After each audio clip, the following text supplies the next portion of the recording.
बिस्मिल्लाहिर्रहमानिर्रहीम। अस्सलाम वालेकुम डियर स्टूडेंट्स। आज हम फिज़िक्स क्लास 9 यूनिट नंबर 9 की एक्सरसाइज सॉल्व करेंगे।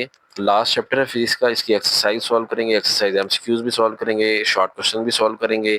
सबसे पहला एमसीक्यू देखते हैं। इसमें कहा गया है physics is a branch of social science, life science, physical science या बायोलॉजिकल साइंस। तो फिज़िक्स जो है ये ब्रांच है फिज़िकल साइंस की। तो इसमें सी वाला ऑप्शन करेक्ट है पहले एमसीक्यू का। दूसरा एमसीक्यू है which branch of science play vital role in technology and engineering. Technology and engineering में कौन सी जो फिजिक्स साइंस की ब्रांच है वो ज़्यादा रोल प्ले कर रही है, बायो केमिस्ट्री, जियोलॉजी या फिजिक्स। तो फिजिक्स कर रही है ज़्यादा प्ले रोल, तो इसलिए जो है ना ज़्यादा रोल जो है वो फिजिक्स का है, तो डी वाला ऑप्शन करेक्ट होगा। उसके बाद एमसीक्यू नंबर 3 है automobile technology is based on. ये ऑटोमोबाइल गाड़ियों वगैरह वो कहते हैं, इसकी जो टेक्नोलॉजी है किस चीज़ पे बेस करती है? अकॉस्टिक पे करती है, ऑप्टिक पे करती है, इलेक्ट्रोमैग्नेटिज्म पे करती है या थर्मोडायनामिक पे करती है?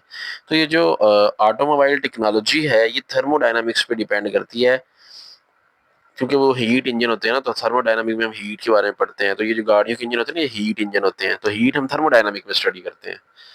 चौथा है a user friendly software application of a smartphone use laser technology, medical technology, information technology या इलेक्ट्रॉनिक टेक्नोलॉजी। तो यूजर फ्रेंडली जो सॉफ्टवेयर होते हैं ना वो इंफॉर्मेशन टेक्नोलॉजी को यूज करते हैं, तो इसलिए चौथे एमसीक्यू का बी ऑप्शन करेक्ट होगा। पांचवा एमसीक्यू है the working of refrigerator and air conditioner involve. ये रेफ्रिजरेटर और एयर कंडीशनर किस प्रिंसिपल पे काम करते हैं? इलेक्ट्रोमैग्नेटिज्म है, क्लाइमेट साइंस है या मैकेनिक्स है या थर्मोडायनामिक। तो ये भी भाई heat conversion of heat into other form of energy के प्रिंसिपल पे काम करते हैं, वो हम थर्मोडायनामिक में स्टडी करते हैं। तो पांचवे का डी ऑप्शन करेक्ट होगा। MCQ number 6, what is the ultimate truth of scientific method. Scientific method का अल्टीमेट ट्रूथ क्या है? हाइपोथेसिस है, एक्सपेरिमेंटेशन है, थ्योरी है या लॉ है? तो अल्टीमेट ट्रूथ साइंटिफिक मेथड का लॉ है, डी वाला ऑप्शन करेक्ट होगा। सातवां एमसीक्यू है the statement if I do not study for this test then I will not get a good grade. It is an example of theory, observation, prediction, law. ये एक prediction है कि अगर मैंने ना पढ़ा तो मैं अच्छे नंबर नहीं लूंगा, एक प्रिडिक्शन है, तो इसलिए हम इसको सी वाला ऑप्शन करेक्ट करेंगे। Which of the following are the method of investigation. इनमें कौन सा जो है इन्वेस्टिगेशन का मेथड है? Observation, experimentation, research. तो इनमें क्या जो है वो इन्वेस्टिगेशन का मेथड है, तो मेरे ख्याल से इसमें ये डी वाला ऑप्शन जो है करेक्ट बनेगा। ऑब्जर्वेशन, एक्सपेरिमेंटेशन, रिसर्च, ये सारे के सारे जो है ये उसी इन्वेस्टिगेशन में ही आते हैं, तो इसलिए मैं डी ऑप्शन इसका करेक्ट लगा रहा हूँ। एमसीक्यू नंबर 9 है हाइपोथेसिस मे और may not be testable, is supported by evidence. C option है is possible, answer to a question या ऑल ऑफ दीज। तो एमसीक्यू नंबर 9 का भी जो है ये ऑल ऑफ दीज सारे ही ऑप्शन करेक्ट बनते हैं, तो डी वाला ऑप्शन मैं करेक्ट लगा रहा हूँ। एमसीक्यू नंबर 10 है a graph of a organised data is an example of collecting data, forming hypothesis, asking question या एनालाइजिंग डाटा। तो एनालाइजिंग डाटा, डी वाला ऑप्शन करेक्ट है। आखिरी एमसीक्यू है the colour of a door is brown, it is an example of hypothesis, law, prediction या observation. तो ये जाहिर बात है ऑब्जर्व करने से ही हमने कहा है ना ब्राउन, तो ऑब्जर्वेशन की एग्जांपल है ये। तो 9.11 एमसीक्यू का ए ऑप्शन करेक्ट होगा। तो हमारे एमसीक्यूज हुए कंप्लीट। अब हम शॉर्ट क्वेश्चन की तरफ चलते हैं। तो एक्सरसाइज शॉर्ट क्वेश्चन, इसके टोटल 8 क्वेश्चन है। इन 8 क्वेश्चन के आंसर मैं आपको अपने नोट से पढ़ाऊंगा। मैं आपको पता है मैं अपने नोट से शॉर्ट क्वेश्चन पढ़ाता हूँ, तो हम वो नोट्स पे चलते हैं और वहां से इनके आंसर देखते हैं। क्वेश्चन नंबर 1 है state in your own word what is science, right it's main two groups. तो अपने अल्फाज में साइंस की तारीफ करें, उसके दो मेन ग्रुप भी बताएं। तो साइंस की definition is a collection of knowledge about the natural phenomena, process and events occurring around अस। हमारे इर्द गिर्द होने वाले नेचुरल प्रोसेस और जो कोई इवेंट्स वगैरह हो रहे हैं उन सब का जो कलेक्टिव नॉलेज है उसको हम साइंस बोलते हैं। इसके दो मेन ग्रुप कौन से हैं? एक बायोलॉजिकल साइंस है और एक फिजिकल साइंस है। बायोलॉजिकल साइंस में हम क्या करते हैं, डील करते हैं लिविंग थिंग्स को, और फिजिकल साइंस में which are about the study of non living things, ये नॉन लिविंग थिंग्स की स्टडी होती है। दूसरा सवाल है what is physics all about, name some of its two branches. तो फिजिक्स के किसके बारे में है, उसकी दो ब्रांचेस कौन सी हैं, मैंने बतानी है। Physics is a fundamental science that deal with the study of matter, energy, space, time and their mutual interaction. It help to understand how the universe work। तो ये फिजिक्स की प्रॉपर डेफिनेशन ये है कि इसमें हम मैटर, एनर्जी, स्पेस और time के इंटरेक्शन के बारे में जो है सारा पढ़ते हैं, इनका रिलेशन पढ़ते हैं। बाकी इसकी मेन ब्रांचेस तो वैसे तो कई ज़्यादा हैं, उन्होंने दो पूछी हैं तो आप यहाँ से कोई सी याद कर लीजिएगा, मैंने 8-10 नाम लिख दिए हैं इसकी जो मेन ब्रांचेज हैं। उसके क्वेश्चन नंबर 3 है what is mean by interdisciplinary field, give few example. Interdisciplinary field क्या होती है, कुछ मिसालें दें। It describe the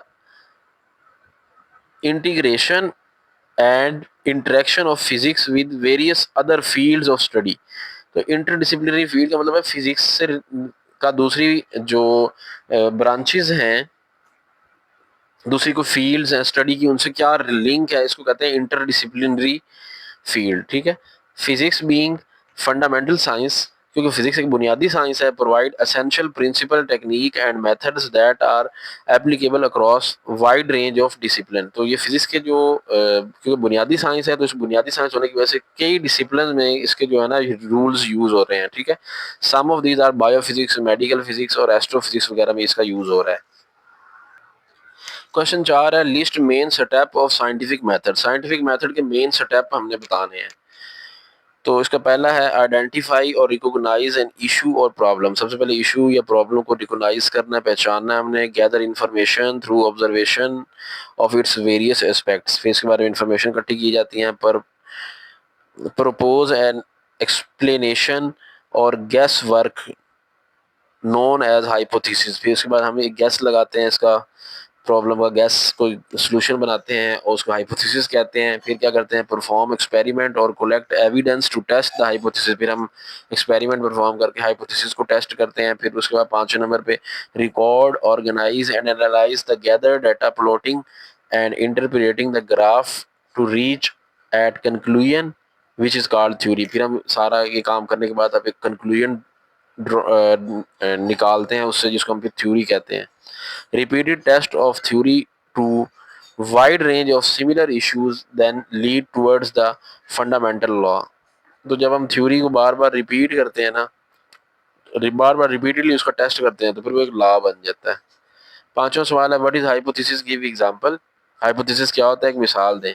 on the basis of data collected through observation and experiment we can develop hypothesis. तो एक्सपेरिमेंट और observation की बेस पे जो डाटा कलेक्ट किया जाता है ना, उसके बेस पे जो हम डेवलप करते हैं ना, उसको हाइपोथेसिस बोलते हैं। This is done in order to test its logical result. It is assumed that nature will act in a particularly way under the specific circumstances. From the above example, we assume that shadow of opaque object are formed when they come in path of light because light travel in straight line। Hypothesis में बता रहा होता है किसी खास particular circumstances में जो nature है वो किस तरह बिहेव करेगी। अब जैसे कि एग्जांपल दी गई है कि शैडो क्रिएट हो जाएगा किसी ओपेक ऑब्जेक्ट का। ओपेक ऑब्जेक्ट होता है जिसके अंदर से लाइट पास नहीं कर सकती। जब उस पर हम लाइट मारेंगे, जैसे कोई लकड़ी है, लकड़ी पर लाइट मारे, लाइट लकड़ी के अंदर से पास नहीं करेगी बल्कि उसका शेडो बन जाएगा। तो इसको हम बोलते हैं hypothesis. Distinguish between theory and law. Law और थ्योरी में क्या फ़र्क है। After a useful experimentation of our assumption, we repeat the experiment again and again for verification and get some results to similar phenomena. Therefore, it become a theory। तो ये theory की definition है।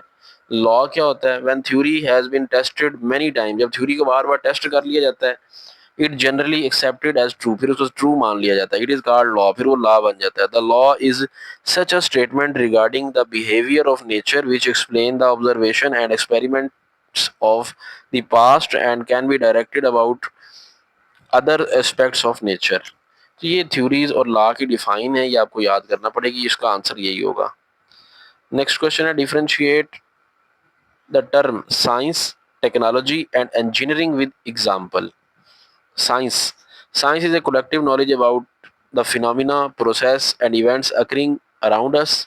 ये पहले पढ़ लिए डेफिनेशन। टेक्नोलॉजी क्या है? Technology refer to the methods and techniques developed by the using scientific knowledge. Scientific knowledge को इस्तेमाल करते हुए जो हम टेक्निक तरीक़ेकार वगैरह बनाते हैं ना अपनी ज़िंदगी को आसान बनाने के लिए, वो टेक्नोलॉजी कहलाता है। It may be a machine technology और सॉफ्टवेयर प्रोग्राम और इंफॉर्मेशन टेक्नोलॉजी वगैरह वगैरह। अब ये टेक्नोलॉजी से मुराद जैसे कि हम आजकल यूज़ कर रहे हैं social media, different apps use कर रहे हैं, ये सारी टेक्नोलॉजीज़ हैं, व्हाट्सएप वगैरह, फेसबुक वगैरह, जिसने हमारी ज़िंदगी को आसान बना दी है। अब जो है मालूमात हमें बड़ी जल्दी मिल जाती हैं। Engineering is a process of applying various technology and scientific principle to design various instrument. तो इंस्ट्रूमेंट कई तरह के बनाने के लिए हम जो टेक्नोलॉजी वगैरह और साइंटिफिक प्रिंसिपल का यूज़ करते हैं ना, उसको हम इंजीनियरिंग कहते हैं। तो ये फ़र्क है इंजीनियरिंग वगैरह में और टेक्नोलॉजी और साइंस में। What is the basis of laser technology? Laser technology की बेस क्या है? Laser technology is based on the principle of atomic physics. It is widely used in medical diagnosis and treatment, metallurgy, industry, telecommunication, space exploration. It is also used in extensively for military purposes. तो ये laser technology जो है ये medical में, इसके अलावा space की exploration में, खलाई तहकीक वगैरह, टेलीकम्युनिकेशन वगैरह, इंडस्ट्रीज़ वगैरह में, मेटलर्जी में और बीमारियों के इलाज के लिए इस्तेमाल हो रही है और ये मिलिट्री में भी यूज़ हो रही है। इसका जो प्रिंसिपल है ना वो क्या है? बेस इसकी एटॉमिक फिजिक्स है। फिजिक्स की ब्रांच जो है एटॉमिक फिजिक्स, वो इसकी बेस है। What is the flexibility concept? How it is important? Flexibility concept क्या है? ये अहम क्यों है? Flexibility is a concept on the basis of which theory can be considered scientific और अनसाइंटिफिक। तो फ्लेक्सिबिलिटी एक ऐसा कंसेप्ट है जिसकी बेस पे हम किसी थ्योरी को साइंटिफिक या अनसाइंटिफिक होने का तसव्वुर करते हैं। A theory will be considered scientific if it can be tested and proven false. अगर कोई थ्योरी जो है वो टेस्ट की गई है और वो साबित होगी गलत है, तो हम कहेंगे कि साइंटिफिक थ्योरी है। If theory can not be tested, अगर थ्योरी को हम टेस्ट ही नहीं कर सके और फॉल्स प्रूव नहीं कर सके, तो वो थ्योरी अनसाइंटिफिक होगी and based on the wagyu और प्रिटेंडेड बिलीफ। तो ये जो है वो उसकी जो बिलीफ्स हैं वो ज़्यादा स्ट्रॉन्ग नहीं होंगे, तो वो अनसाइंटिफिक थ्योरी हो जाएगी जो कि टेस्ट भी ना हो सके और फॉल्स प्रूव भी ना हो सके। तो थ्योरी के लिए साइंटिफिक होने के लिए ज़रूरी है कि वो टेस्ट की जा सके और फॉल्स भी प्रूव की जा सके। 10वां और आखिरी सवाल है एक्सरसाइज का। What is the scope of physics in everyday life? Give some example. Physics का रोजमर्रा जिंदगी में स्कोप क्या है, उसकी मिसालें देनी। Physics is a fundamental science, एक बुनियादी साइंस है which help to understand how the universe work, कि हमारी जो कायनात है वो किस तरह चल रही है, ये सारा बताती है फिजिक्स हमें। फ्रॉम स्मॉलेस्ट सब एटॉमिक पार्टिकल, एक छोटे सब एटॉमिक पार्टिकल, इलेक्ट्रॉन, प्रोटॉन वगैरह से लेके बड़े पार्टिकल जैसे कि स्टार और गैलेक्सीज हैं, इस सब के बारे में हमें नॉलेज दे रही है। All discoveries are scientific invention is the result of principle of physics, ये सारी जो है फिजिक्स के प्रिंसिपल के रिजल्ट हैं। उसके बाद गिव सम एग्जांपल, एग्जांपल क्या है? जैसे कि हाउस होल्ड अप्लायंस है, हमारे घरों में जो चीज़ें चल रही हैं, फ्रिज, रेफ्रिजरेटर, ये सारे एसी, पंखे, ये सारे फिजिक्स के प्रिंसिपल में बने हैं। इसके अलावा कम्युनिकेशन मीन्स, गाड़ियाँ वगैरह और उसके बाद ट्रांसपोर्टेशन, ये सारी जो है ये फिजिक्स के प्रिंसिपल पे बनी है। तो ये नोट्स थे जिनसे मैंने आपको पढ़ाया। अगर आप इन नोट्स से देख के मेरी वीडियो से खुद लेक्चर नोट कर लेते हैं, शॉर्ट क्वेश्चन लिख लेते हैं तो ठीक है, लेकिन अगर आप चाहते हैं कि हमने इन नोट्स को जैसे आप पढ़ा रहे हैं हमने भी इस तरह नोट से पढ़ना है, हम खुद नहीं लिख सकते, हमें लिखने की इतनी आदत नहीं है, तो हमें इनका पीडीएफ सेंड कर दें, तो आप पीडीएफ ले सकते हैं, फिर उनका प्रिंट निकलवा लेना अपने अपने एरिया में किसी भी शॉप से। उसका तरीकाकार ये है कि आपने इस इजी पैसा अकाउंट में जस्ट 100 रुपीज़ फीस सेंड करनी है। सिर्फ 100 रुपये में आपको जो है इस full book, exercise, short question, MCQs, constructed response question और न्यूमेरिकल के सोल्यूशन का पीडीएफ मिल जाएगा। फिर आप अपने एरिया में किसी भी शॉप से जाके उसका प्रिंट निकलवा लीजिएगा और वहाँ से आप पढ़ सकते हैं इसको। इस तरह केमिस्ट्री के भी फुल बुक के नोट्स हैं, वो भी 100 रुपये के हैं। फिजिक्स के भी क्लास 9 के 100 रुपये के आपको नोट्स मिल जाएंगे पीडीएफ। इस नंबर पर आप व्हाट्सएप पर रब्ता कर लें और 100 रुपये फीस इसी नंबर पर सेंड करनी है ईजी पैसा अकाउंट में। तो ये थी आज की वीडियो शॉर्ट क्वेश्चन की क्लास 9 के लास्ट चैप्टर की। उम्मीद है वीडियो आपको पसंद आई होगी। जल्द इंशाल्लाह कंस्ट्रक्टेड रिस्पांस की वीडियो भी बना लेंगे जो कंस्ट्रक्टेड रिस्पांस क्वेश्चन है। मिलते हैं नेक्स्ट वीडियो में जल्द। अपना ख्याल रखिएगा। अल्लाह हाफिज़।